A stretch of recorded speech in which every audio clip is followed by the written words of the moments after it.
Welcome back everyone. In this video we will understand the concept of interest on securities. ನೋಡಿ, interest or dividend income ಏನು ನಿಮಗೆ shares securities ಅಂದರೆ ಇಲ್ಲಿ ನಾವು ಮಾತಾಡ್ತಾ ಇರೋದು ಶೇರ್ಸ್, ಡೆಬೆಂಚರ್ಸ್, ಬಾಂಡ್ಸ್ ಅಂಥದ್ರ ಮೇಲೆ. ಓಕೆ, ಸೊ ಈಗ ನಮಗೆ ಸೆಕ್ಯೂರಿಟೀಸಿಂದ ಏನೇನು ಇನ್ಕಮ್ ಬರುತ್ತೆ? ಯೂಶ್ವಲಿ ಡಿವಿಡೆಂಟ್ ಆ್ಯಂಡ್ ಇಂಟ್ರೆಸ್ಟ್ ಬರುತ್ತಾನೆ. ಸೊ ಈ ಇನ್ಕಮ್ಗಳು ನಮಗೆ ಗೌರ್ಮೆಂಟಿಂದ ಬಂದಾಗ ಮತ್ತು ನಾನ್ ಗೌರ್ಮೆಂಟಿಂದ ಬಂದಾಗ ಯಾವ ರೀತಿ ಕನ್ಸಿಡರ್ಡ್ ಮಾಡಬೇಕು? ನಾವು ಗ್ರಾಸಿಂಗ್ ಅಪ್ ಮಾಡಬೇಕಾ, ಗ್ರಾಸಿಂಗ್ ಅಪ್ ಮಾಡಬಾರ್ದಾ, ಯಾಕೆ ಗ್ರಾಸಿಂಗ್ ಅಪ್ ಮಾಡಬೇಕು, ಯಾಕೆ ಗ್ರಾಸಿಂಗ್ ಅಪ್ ಮಾಡಬಾರ್ದು ಅನ್ನುವಂಥದ್ದನ್ನು ಒನ್ ಬೈ ಒನ್ ತಿಳ್ಕೊಳ್ಳೋಣ. ಈ ಚಾರ್ಟು ತುಂಬ ಮುಖ್ಯ. ಥಿಯಾರಿಟಿಕಲಾಗಿ ಎಕ್ಸ್ಪ್ಲೇನ್ ಮಾಡಿದರೆ ಅರ್ಥ ಆಗಲ್ಲ ಅಂತ ಒನ್ ಆಫ್ ಮೈ ಕೊಲೀಗ್ ನಮ್ಮ ಸರ್ರು ಹೇಳಿಕೊಟ್ರು ನನಗೆ, ಈ ರೀತಿ ಮಾಡಿ ಮೇಡಮ್ ಈಸಿ ಆಗುತ್ತೆ ಅಂತ. ಸೊ ಅದನ್ನು ನಾನು ಎಕ್ಸ್ಟೆಂಡ್ ಮಾಡಿಕೊಂಡು ಹೇಳ್ಕೊಡ್ತಾ ಇದ್ದೀನಿ ಮಕ್ಕಳಿಗೆ. ಸೊ ಇದನ್ನೇ ನಾವು ಅರ್ಥ ಮಾಡ್ಕೊಳ್ಳೋಣ, ಕ್ಲೀನಾಗಿ ಯೂಸ್ ಆಗುತ್ತೆ ಎಕ್ಸಾಮಿನೇಷನ್ ಟೈಮಲ್ಲಿ. ಇಂಟ್ರೆಸ್ಟ್ ಆನ್ ಸೆಕ್ಯೂರಿಟೀಸ್ ಅಂತ ಬಂದಾಗ ಒಂದು ಗೌರ್ಮೆಂಟ್ ಸೆಕ್ಯೂರಿಟೀಸು, ಇನ್ನೊಂದು ನಾನ್ ಗೌರ್ಮೆಂಟ್ ಅಂದರೆ ಪ್ರೈವೇಟ್ ಆರ್ ಕಮರ್ಷಿಯಲ್ ಅಂತ ಹೇಳ್ತೀವಿ. ಇನ್ನೊಂದು ಫಾರಿನಿಂದ ಬರುವಂಥದ್ದು ಇರುತ್ತೆ, ಅದನ್ನು ನಾನು ಇಲ್ಲಿ ಮಿಸ್ ಮಾಡಿದ್ದೀನಿ, ಆ್ಯಡ್ ಮಾಡ್ಕೊಳ್ಳಿ. ಫಾರಿನಿಂದ ಯಾವುದೇ ಇನ್ಕಮ್ ಬಂದರೂ, ಇಂಟ್ರೆಸ್ಟು, ಡಿವಿಡೆಂಡು ಏನೇ ಬಂದ್ರೂ ಫುಲ್ ಅಮೌಂಟ್ ಈಸ್ ಟ್ಯಾಕ್ಸೆಬಲ್. ಇಷ್ಟೇ ಇದು. ಫಾರಿನಿಂದ ಬಂದರೆ ಅದು full amount is taxable.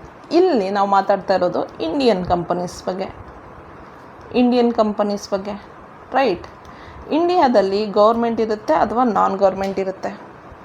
Government ಇದ್ದರೆ ಟ್ಯಾಕ್ಸ್ ಫ್ರೀ ಇರ್ಬೋದು ಕೆಲವೊಂದು ಸೆಕ್ಯೂರಿಟೀಸು. ಈಗ ಗೌರ್ಮೆಂಟ್ ಬಾಂಡ್ಸಲ್ಲಿ ನಾವು ಇನ್ವೆಸ್ಟ್ಮೆಂಟ್ ಮಾಡಿದ್ರೆ ಟ್ಯಾಕ್ಸ್ ಕಟ್ಟುವಾಗಿರಲ್ಲ ಅನ್ನುವಂಥದ್ದು ಇರುತ್ತೆ. ಎಕ್ಸೆಂಪ್ಟೆಡ್ ಅಂದರೆ ನೋ ಟ್ಯಾಕ್ಸ್ ಕಟ್ಟುವಾಗಿಲ್ಲ ಅಂತ ಅರ್ಥ. ಇನ್ನೊಂದಿರುತ್ತೆ ಲೆಸ್ ಟ್ಯಾಕ್ಸ್ ಗೌರ್ಮೆಂಟ್ ಹತ್ರ, ಅಂದರೆ ಲೋ ಟ್ಯಾಕ್ಸ್ ಕಟ್ಟುವಂಥದ್ದು ಇರುತ್ತೆ. ಟ್ಯಾಕ್ಸ್ ಕಟ್ಟು, ಅದೇ ಕಡಿಮೆ ಕಟ್ಟು, ಅದೇ ಟ್ಯಾಕ್ಸ್ ಮಾತ್ರ ಕಟ್ಟು ಅಂತ ಗೌರ್ಮೆಂಟ್ ಹೇಳ್ತಾ ಇದೆ ನಿಮಗೆ. ಅಂಥದ್ದಕ್ಕೆ ನೀವೇನು ಗ್ರಾಸಿಂಗ್ ಅಪ್ ಮಾಡೋ ಅವಶ್ಯಕತೆ ಇರಲ್ಲ. ಯಾಕಂದರೆ ಅವ್ರು ಆಲ್ರೆಡಿ ನಿಮಗೆ ನೆಟ್ ಕೊಟ್ಟಿರ್ತಾರೆ, ಆಲ್ರೆಡಿ ಅವ್ರು ನಿಮಗೆ ಗ್ರಾಸೇ ಕೊಟ್ಟಿರ್ತಾರೆ. ಅಂದರೆ ಗೌರ್ಮೆಂಟ್ ಏನು ಮಾಡುತ್ತೆ, ನಿಮಗೆ TDS ಡಿಡಕ್ಟ್ ಮಾಡಿರಲ್ಲ, ಡೈರೆಕ್ಟಾಗಿ ಅಮೌಂಟನ್ನ ಕೊಡುತ್ತೆ. ಫಾರ್ ಎಕ್ಸಾಂಪಲ್ ನಿಮಗೆ 1 ಲಕ್ಷ ಬಂದಿದೆ ಅಂದರೆ 1 ಲಕ್ಷನೇ ಕೊಟ್ಟಿರುತ್ತೆ. ನೋ TDS ಡಿಡಕ್ಟ್ ಮಾಡಲ್ಲ ಗೌರ್ಮೆಂಟ್ ಸೆಕ್ಯೂರಿಟೀಸ್ ಮೇಲೆ. ಸೊ ಅದಕ್ಕೋಸ್ಕರ ಯಾವಾಗ TDS ಡಿಡಕ್ಟ್ ಮಾಡಲ್ವೋ ಆವಾಗ ನಾವು ಗ್ರಾಸಿಂಗ್ ಅಪ್ ಮಾಡುವಂಥ ಅವಶ್ಯಕತೆ ಇರೋದಿಲ್ಲ. ಓಕೆ, ಸೊ ನೆಕ್ಸ್ಟು ನಾನ್ ಗೌರ್ಮೆಂಟ್ ಸೆಕ್ಯೂರಿಟೀಸ್ ಅಂದರೆ ಪ್ರೈವೇಟ್ ಸೆಕ್ಯೂರಿಟೀಸ್ ಅಂತ ತಗೊಂಡ್ರೆ, ನಾವು ಆ ಪ್ರೈವೇಟ್ ಸೆಕ್ಯೂರಿಟೀಸಲ್ಲಿ ಪ್ರೈವೇಟ್ ಕಂಪನಿಗಳು ಇಶ್ಯೂ ಮಾಡುವಂಥ ಶೇರ್ಸ್, ಡೆಬೆಂಚರ್ಸ್, ಬಾಂಡ್ಸ್ಗಳ ಬಗ್ಗೆ ಮಾತಾಡಿದ್ರೆ ಅದರಲ್ಲೂ ಕೂಡ ಟ್ಯಾಕ್ಸ್ ಫ್ರೀ ಇರುತ್ತೆ ಕೆಲವೊಂದು. ಓಕೆ, ನೆಕ್ಸ್ಟು ಲೆಸ್ ಟ್ಯಾಕ್ಸ್ ಅಂದರೆ ಲೋ ಟ್ಯಾಕ್ಸ್ ಇರುತ್ತೆ, ಅಂತ. ಸೊ ಇಲ್ಲಿ ನೋಡಿ, ಟ್ಯಾಕ್ಸ್ ಲೆಸ್ ಅಂತ ಮಾಡಬಾರ್ದು. ಟ್ಯಾಕ್ಸ್ ಲೆಸ್ ಅಂದರೆ ಟ್ಯಾಕ್ಸ್ ಕಟ್ಟಂಗಿಲ್ಲ ಅಂತ ಅರ್ಥ, ನೋ ಟ್ಯಾಕ್ಸ್ ಅಂತ ಅರ್ಥ. ಲೆಸ್ ಟ್ಯಾಕ್ಸ್ ಅಂದರೆ ಲೋ ಟ್ಯಾಕ್ಸ್ ಅಂತ ಅರ್ಥ. ಸೊ ಇಲ್ಲಿ ನಾವು ಅರ್ಥ ಮಾಡ್ಕೊಳ್ಬೇಕಾಗಿರೋದು ಟ್ಯಾಕ್ಸ್ ಲೆಸ್ ಅಂತ ಬರಿಬಾರ್ದು ಯಾವತ್ತೂ, ಲೋ ಟ್ಯಾಕ್ಸ್ ಅಂತ ಅಥವಾ ಲೆಸ್ ಟ್ಯಾಕ್ಸ್ ಅಂತ ಬರಿಬೇಕು. ಅದರಲ್ಲಿ ಈಗ ಟ್ಯಾಕ್ಸ್ ಫ್ರೀ ಆದರೆ, ಟ್ಯಾಕ್ಸ್ ಫ್ರೀ ಸೆಕ್ಯೂರಿಟೀಸ್ ಇದ್ರೂ ನಾವು ಟ್ಯಾಕ್ಸೇಬಲ್ ಇನ್ಕಮಲ್ಲಿ ತೋರಿಸ್ಬೇಕು. ಅದಕ್ಕೆ ಗ್ರಾಸಿಂಗ್ ಅಪ್ ಮಾಡಲೇಬೇಕು, ಕಂಪಲ್ಸರಿ ಗ್ರಾಸಿಂಗ್ ಅಪ್ ಮಾಡಲೇಬೇಕು. ಯಾಕಂದರೆ ಅದು TDS ಡಿಡಕ್ಟ್ ಆಗಿ ಬಂದಿರುತ್ತೆ,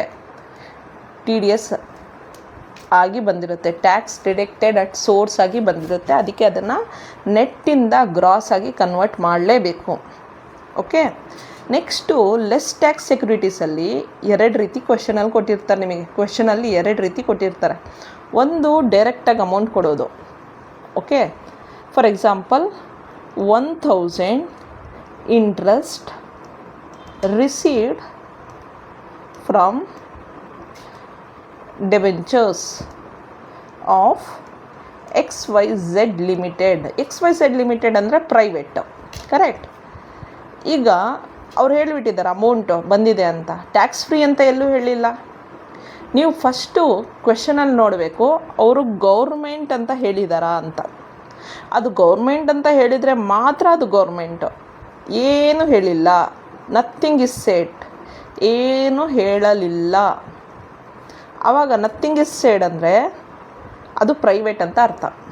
ಓಕೆ, ಅದೇ ರೀತಿ ಅವರು ಏನು ಹೇಳ್ತಾರೆ, ಅಮೌಂಟ್ ಕೊಟ್ಟಿದ್ದಾರಾ, ಟ್ಯಾಕ್ಸ್ ಫ್ರೀ ಅಂತ ಹೇಳಿದ್ದಾರೆ, ಟ್ಯಾಕ್ಸ್ ಫ್ರೀ ಅಂತ ಹೇಳಿಲ್ವಾ ಅಂತ. ಟ್ಯಾಕ್ಸ್ ಫ್ರೀ ಅಂತ ಹೇಳಿದರೆ ಅದು ಟ್ಯಾಕ್ಸ್ ಫ್ರೀ ಅಂತ ಅರ್ಥ. ಏನು ಹೇಳಿಲ್ಲ, nothing is said in the question ಅಂದರೆ ಅದು ಲೆಸ್ ಟ್ಯಾಕ್ಸ್ ಅಂತ ಅರ್ಥ. ಓಕೆ, ಸೊ ಇಲ್ಲಿ ಎಲ್ಲೂ ಕೂಡ ಗೌರ್ಮೆಂಟ್ ಅಂತ ಹೇಳಿಲ್ಲ, ಅದಕ್ಕೆ ನಾವು ಪ್ರೈವೇಟಲ್ಲಿ ನೋಡ್ತಾ ಇದ್ದೀವಿ. ಪ್ರೈವೇಟಲ್ಲೂ ಕೂಡ ನೆಕ್ಸ್ಟು ಟ್ಯಾಕ್ಸ್ ಫ್ರೀ ಅಂತ ಹೇಳಲಿಲ್ಲ, ಅದಕ್ಕೆ ಲೋ ಟ್ಯಾಕ್ಸ್ ಕಡೆ ನೋಡ್ತಾ ಇದ್ದೀವಿ. ಅದರಲ್ಲಿ ಬಂದು ನೋಡಿದಾಗ ಅಮೌಂಟ್ ಕೊಟ್ಟಿದ್ದಾರೆ ಡೈರೆಕ್ಟಾಗಿ 1000 ರೂಪೀಸ್ ಅಂತ. ಸೊ 1000 ರೂಪೀಸ್ ಆಗಿರೋದ್ರಿಂದ ಈಗ ನಾವು ಇದನ್ನೇನು ಮಾಡಬೇಕು ಅಂದರೆ ಗ್ರಾಸ್ ಅಪ್ ಮಾಡಬೇಕು. ಏನು, ಸೆಕ್ಯೂರಿಟೀಸಿಗೆ 10% ಇರುತ್ತೆ ಯೂಶ್ವಲಿ.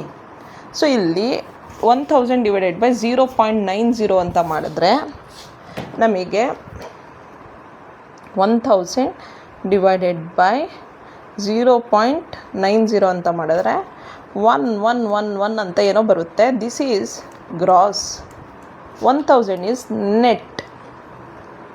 ಇದು ಪ್ರೈವೇಟ್ ಸೆಕ್ಯೂರಿಟೀಸಲ್ಲಿ. ಓಕೆ, ಗ್ರಾಸಿಂಗ್ ಅಪ್ ಮಾಡಬೇಕು.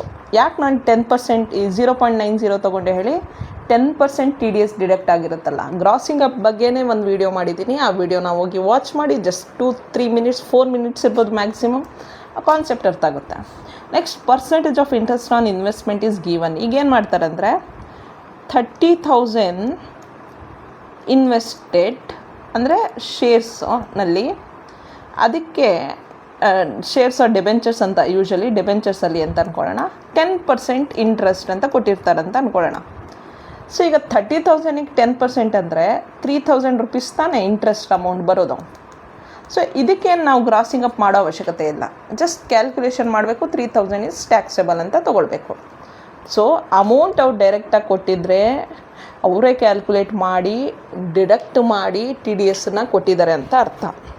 ಅವ್ರು ಅಮೌಂಟ್ ಡೈರೆಕ್ಟ್ ಕೊಡ್ದಲ್ಲೇ ಪರ್ಸೆಂಟೇಜು ಮತ್ತು ನಾವು ಎಷ್ಟು ಇನ್ವೆಸ್ಟ್ಮೆಂಟ್ ಮಾಡಿದ್ದೀವಿ ಅಂತ ಕೊಟ್ಟಿದ್ದರೆ ಅವರೇನು ಕ್ಯಾಲ್ಕುಲೇಟ್ ಮಾಡಿಲ್ಲ, ನಾವೇ ಕ್ಯಾಲ್ಕುಲೇಟ್ ಮಾಡಬೇಕು ಅಂತ ಅರ್ಥ. ಸೊ ಜಸ್ಟ್ ಫುಲ್ ಟ್ಯಾಕ್ಸೇಬಲ್ ಅಂತ ಅರ್ಥ. ಸೊ ಇಷ್ಟು ಈ ಚಾರ್ಟನ್ನು ನೀವು ಅಟ್ ಎನಿ ಕಾಸ್ಟು ಚೆನ್ನಾಗಿ ಯಾರು ಪ್ರಾಕ್ಟೀಸ್ ಮಾಡಿ ಇಟ್ಕೊಂಡಿರ್ತೀರೋ ಅವ್ರ ಇನ್ಕಮ್ ಫ್ರಮ್ ಅದರ್ ಸೋರ್ಸನ್ನು ಚೆನ್ನಾಗಿ ಎಕ್ಸಾಮಲ್ಲಿ ಬರೀತೀರ. ಇದ್ರ ಮೇಲೇ ಕ್ವೆಶನ್ಸ್ ನಿಮಗೆ 50 to 60% ಸೆಂಟೆನ್ಸಸಲ್ಲಿ ಬರುತ್ತೆ. ನೆಕ್ಸ್ಟ್ ಪ್ರಾಬ್ಲಮ್ಸ್ ಮಾಡುವಾಗ ಇದು ಗೊತ್ತಾಗುತ್ತೆ ನಿಮಗೆ ಎಷ್ಟು ಇಂಪಾರ್ಟೆಂಟ್ ಅಂತ. Next exemption of income and deductions, ಇದ್ರ ಬಗ್ಗೆ ಮಾತಾಡ್ತೀನಿ. ಲಾಸ್ಟ್ ಥಿಯೋರೆಟಿಕಲ್ ವಿಡಿಯೋ ಇದಾಗಿರುತ್ತೆ, ಅದಾದ ನಂತರ ಪ್ರಾಬ್ಲಮ್ಸನ್ನು ಸ್ಟಾರ್ಟ್ ಮಾಡ್ತೀನಿ. Thank you so